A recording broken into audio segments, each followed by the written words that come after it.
గుంజు సిగా అవతల రో గుంజు అవతల రో గుంజు అక్కో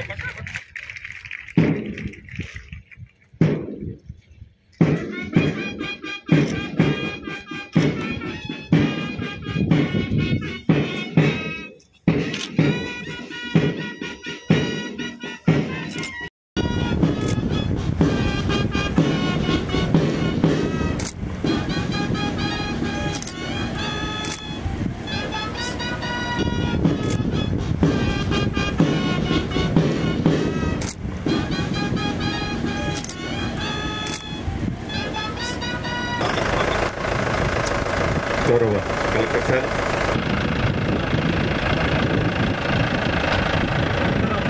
చేస్తూ ప్రజల ప్రాణ మాన ధన రక్షణలో కంటికి రెప్పలాగా కాపాడుకుంటూ వారి యొక్క ఫ్రెండ్లీ పోలీసింగ్గా ప్రజల సంక్షేమమే వారి ఊపిరిగా, వారి కర్తవ్యమే వారి ధ్యేయంగా నిరంతరం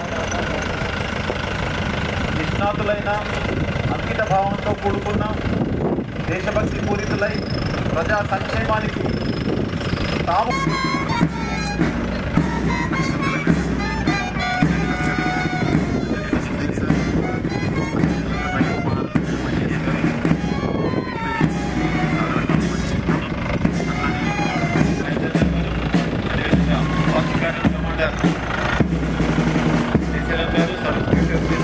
బలగాలు सारे जहां से अच्छा हिंदुस्तान हमारा, हम बुलबुले हैं इसकी ए गुलसिता हमारा अंटू कदम कदम कलपुतू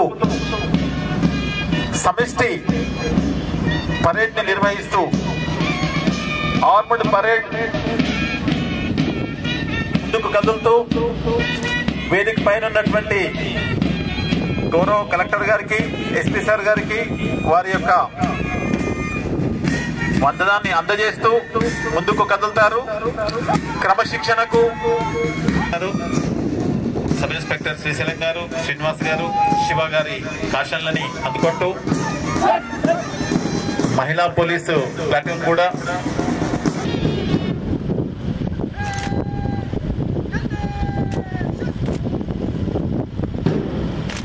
గణతంత్ర దినోత్సవం సందర్భంగా విచ్చేసిన ప్రజలకు, ప్రజా ప్రతినిధులకు, న్యాయమూర్తులకు, స్వాతంత్రత సమరయోధులకు, జిల్లా అధికారులకు, కార్మిక శాఖ విద్యార్థులకు, పాత్రికులకు మరియు తెలంగాణ అమరవీరుల కుటుంబకు నా హృదయపూర్వక శుభాకాంక్షలు. ఈ రోజు మన అందరికీ పండగ రోజు. ప్రపంచంలోనే గొప్ప సర్వసత్తక సామ్యవాద, లౌకిక, ప్రజాస్వామ్య గణతంత్ర దేశంగా భారతదేశమును నిలుపుకునేందుకు భారతరత్న డాక్టర్ బిఆర్ అంబేద్కర్ గారి సారథ్యంలో భారత రాజ్యాంగ 1950 జనవరి 26న అమల్లోకి తెచ్చుకున్నాము. భారతదేశ స్వాతంత్రం కోసం పోరాటాలు చేసిన అమరవీరులకు, భారత రాజ్యాంగం రూపొందించిన రాజ్యాంగ నిపుణులకు ఈ సందర్భంగా నా జోహార్లు అర్పిస్తున్నాను. ప్రజాపాలన, పారదర్శకతతో సమాజంలోని అన్ని వర్గాలకు స్వేచ్ఛ, సామాజిక న్యాయము, సమాన అవకాశాలు అందించాలనే మన ప్రభుత్వం లక్ష్యం. గౌరవ ముఖ్యమంత్రి శ్రీ అనుముల రేవంత్ రెడ్డి గారి నాయకత్వంలో రాష్ట్ర ప్రభుత్వం ప్రజా సమస్యల పరిష్కారంలో ముందు ఉంది. ప్రజలకు ఇచ్చిన వాగ్దానాల మేరకు అభ్యహస్తము హామీలను ఒక్కొక్కటిగా అధికారంలోకి వచ్చిన 48 గంటల నుండి అమలు చేయడం ప్రారంభించింది. ప్రజలకి ఇచ్చిన హామీలు నిర్వహించే ప్రక్రియలో భాగంగా ప్రభుత్వం ఈ 26 జనవరి నుండి 4 పథకాలు అమలు చేయబోతున్నాము. ఈ పథకాల వివరాలు గ్రామాల్లో ప్రజలందరికీ తెలియజేసి వారి అభిప్రాయము సేకరించడానికి జిల్లాలోని అన్ని గ్రామ పంచాయతీలు మరియు మున్సిపల్ వార్డులలో వార్డ్ సభలో తేదీ 21 నుండి 24 వరకు నిర్వహించడం జరిగింది. అన్ని గ్రామాల్లో నివాసిస్తున్న అర్హులైన అందరి లబ్ధిదారులకు ఈ పథకాల కింద సహాయం అందించాలని ప్రభుత్వం ముఖ్య ఉద్దేశం. ఇంకను మిగిలిపోయిన లబ్ధిదారుల నుండి దరఖాస్తు స్వీకరించి ఫీల్డ్ వెరిఫికేషన్ చేసి అర్హులైన లబ్ధిదారులను గుర్తించి వారికి సహాయం అందించడం జరుగుతుంది. ఇందిరమ్మ ఆత్మీయ భరోసా ప్రజాపాలనలో భాగంగా భూమి లేని వ్యవసాయ కూలీ కుటుంబాలకు సంవత్సరానికి 12,000 ఇవ్వడానికి ఇందిరమ్మ ఆత్మీయ భరోసా పథకం అమలు చేయబడుతుంది. రైతు భరోసా, వ్యవసాయ అభివృద్ధి మరియు రైతు సంక్షేమమే మన ప్రభుత్వం మొదటి ప్రాధాన్యత అంశం. అందులో భాగంగా రైతు భరోసా సహాయాన్ని ప్రతి సంవత్సరం ఏకర్కు 12,000 పెంచడం జరిగింది. వ్యవసాయం యోగ్యమైన అన్ని భూములకు ఈ సహాయాన్ని ఈ నెల 26 డేట్ నుండి అందించడానికి నిర్ణయించబడినది. వ్యవసాయంలో కానీ భూములకు ఈ సహాయం వర్తించదు. అన్ని గ్రామాల్లో ఉన్న రైతులందరూ ఈ పంట పెట్టుబడి సహాయాన్ని సద్వినియోగం చేసుకోవాలని కోరుచున్నాము. కొత్త రేషన్ కార్డు లేని నిరుపేదలను అందరూ గుర్తించి అర్హులైన నిరుపేదలందరికీ కొత్త రేషన్ కార్డ్స్ పంపిణీ ఏర్పాట్లు చేస్తున్నాము. రేషన్ కార్డులలో అదనపు కుటుంబ సభ్యులను చేర్చడానికి వచ్చిన దరఖాస్తులను పరిశీలించి అదనపు కుటుంబ సభ్యులను చేర్చడానికి ఏర్పాటు చేస్తున్నాము. ఇందిరమ్మ ఇల్లు జిల్లాలోని అన్ని గ్రామాలలో గ్రామ సభల ద్వారా ఇల్లు లేని వారి నుండి దరఖాస్తులు స్వీకరించున్నాము. అతి దరఖాస్తులను క్షేత్రస్థాయిలో పరిశీలించడం జరిగింది మరియు ఇప్పుడు గ్రామ సభలో వచ్చిన దరఖాస్తులను పరిశీలించి జరుగుతుంది. అన్ని వివరాలు స్వీకరించిన తర్వాతే అర్హులైన అందరికీ ఇల్లు మంజూరు చేయడం జరుగుతుంది. గృహజ్యోతి పథకం ద్వారా 200 యూనిట్ల కంటే తక్కువ విద్యుత్ని వినియోగించడం గృహాలకు ఉచిత విద్యుత్ని అందించడం ప్రధాన లక్ష్యం. ఈ పథకం ద్వారా లబ్ధిదారులకు విద్యుత్ శాఖ ద్వారా 0 బిల్లులు జారీ చేస్తారు. 1 మార్చి 2024 నుండి గృహజ్యోతి 0 బిల్లులు జారీ ప్రారంభం అయినది. జిల్లాలో ఈ పథకం కింద జూన్ నుండి ఇప్పటి వరకు 1,36,000 వినియోగదారులకు 200 యూనిట్ల వరకు ఉచిత విద్యుత్ ఇవ్వడం జరిగింది. ఈ పథకం కింద అందించిన విద్యుత్కు గాను 30 crore 6 లక్షల ప్రభుత్వం డిస్కాంలకు చెల్లించడం జరిగింది. మహాలక్ష్మి పథకం మహిళలకు 500కి గ్యాస్ సిలిండర్.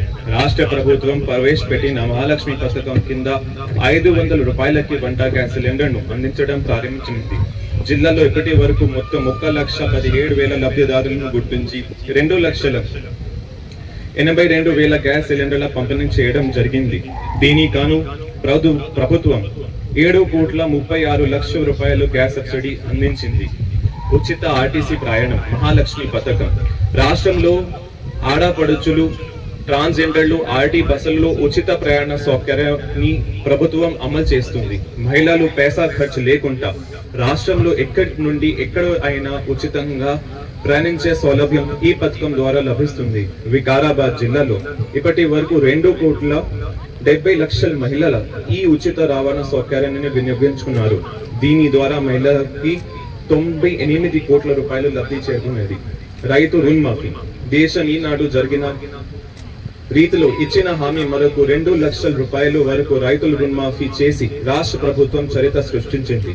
2 లక్షల రూపాయల వరకు ఏ కాలంలో రుణం మాఫీ చేయడంతో రాష్ట్రంలోని రైతాంగం నేడు పండుగ జరుపుకుంటుంది. జిల్లాలో రైతు రుణమాఫీ పథకం కింద ఇప్పటి వరకు 1,358 మంది రైతులకు 849 కోట్ల రూపాయలు రుణమాఫీ చేసి రైతులను రుణం విముక్తి చేయడం జరిగింది. రైతు బీమా పథకం జిల్లాలో 1,49,000 రైతుల వివరాలు సేకరించి LIC పాలసీని నమోదు చేయడం జరిగింది. 24-25 ఇయర్లో 394 మంది రైతులు క్లెయిమ్ సెటిల్ చేసి మరియు మరణించిన రైతు యొక్క నోమినీ ఖాతాలో 5 లక్షల చొప్పున 19,70,00,000 జమ చేయడం జరిగింది.